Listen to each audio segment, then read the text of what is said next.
Thank you, Mr. President. It is a profound honor and pleasure to be with all of you this evening, the Oxford Union. My special gratitude for Dr. Cornel West for his eloquent, heartfelt presentation. For Angela Davis, one of the great heroes of my generation, and to all of you.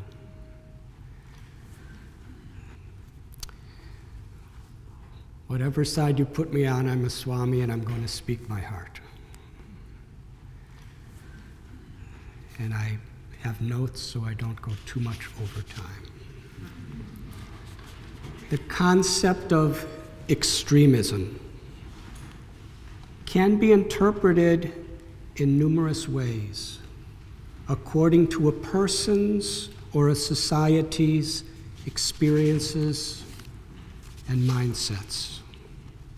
For example, there were people at one time who were in political power who considered Mahatma Gandhi and Martin Luther King dangerous extremists. They gathered large followings to boycott the economic norms, to violate the existing laws, and to subject their own followers to brutality in the name of defending justice. Yet,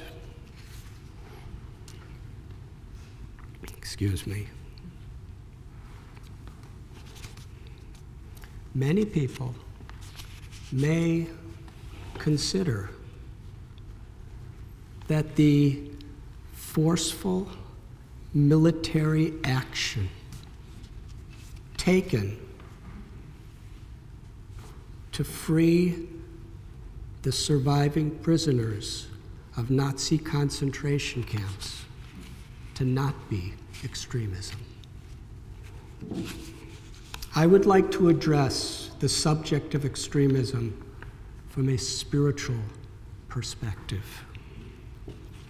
In this room 50 years ago, Malcolm X stated, "I think the only way one can really determine whether or not extremism in defense of liberty is justified is not to approach it as an American or a European or an African or an Asian, but as a human being." Ralph Waldo Emerson wrote, "The reason why the world lacks unity and lies broken and in heaps is because man is disunited from himself." I argue today that hatred and egoistic obsession to prove ourselves superior to others through ideologies, neglect, or oppression is an extremist vice to the very soul of humanity. We must stand up to injustice with courage, with humility, with compassion, and with a love for truth. Otherwise, in the name or in time, even the oppressed become oppressors. Darkness cannot dispel darkness. Only love can dispel hate. Along with our efforts to make social change, it will be wise to address the underlying core problem, a lack of respect for the sacredness of life. Jesus cited the first and great commandment, to love the Lord your God with all your heart, all your soul, all your strength, and all your mind, and to love your neighbor as yourself. My brothers and sisters, everyone is our neighbor.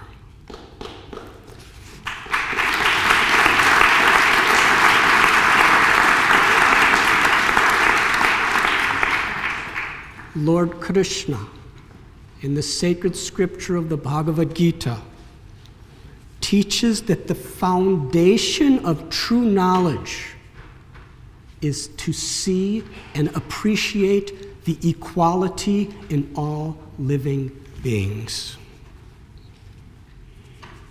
We are divine souls occupying our changing bodies. My guru, Srila Prabhupada, he taught me that real love is when we see the sufferings of others to be our own sufferings, and to see the happiness of others to be our own happiness. What does it mean to see the equality in all living beings? It means whether we are a Hindu, a Muslim, a Christian, a Jew, a Buddhist, a Jain, a Zoroastrian, a Sikh, an agnostic, or an atheist. Whether we are in the body that is black or white or red or yellow or brown or man or woman, whether we are in a species of human being or a dog or a cow, life is sacred. Humanity, in its fullest evolvement, is to appreciate the sacredness of life. Love is expressed in compassion. It is a disconnection from our own hearts that perpetuates racism, sexism, sectarianism, greed, and even hate in the name of a loving God.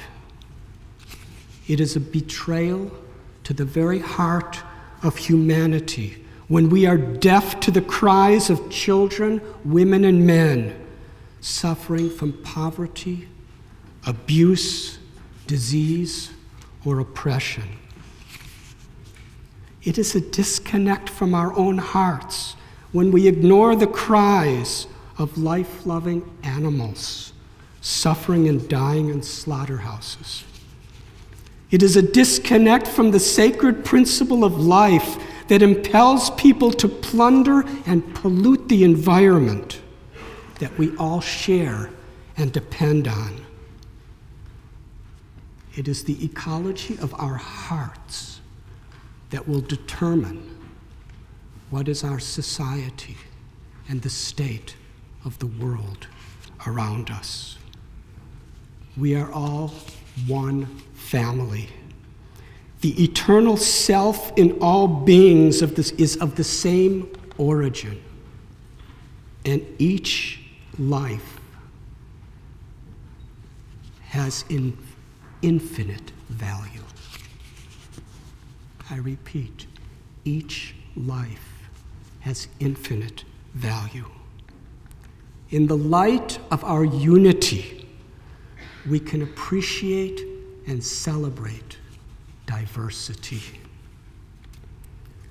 I would like to conclude by sharing a simple lesson that deeply impacted my own life.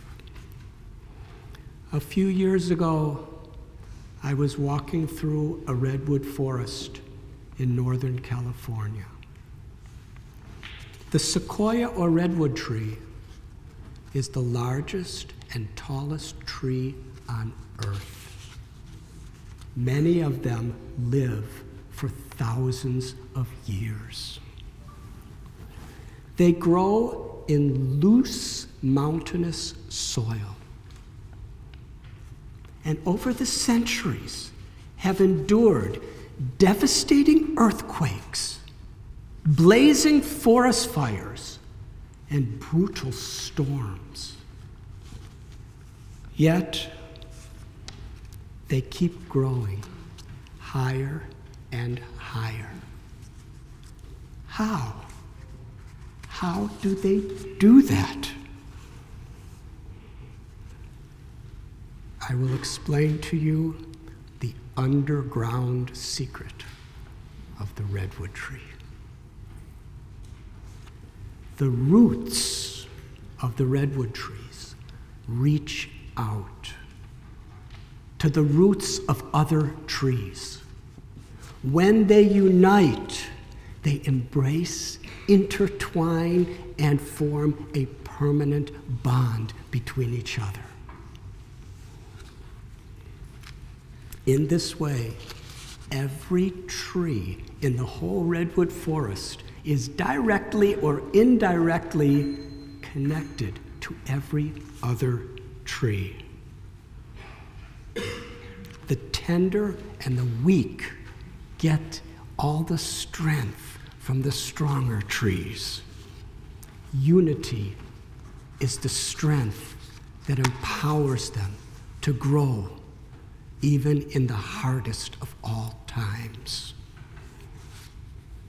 Let us discover our own roots and reach out to each other to defend our shared God-given right to life, true liberty, and the pursuit of happiness.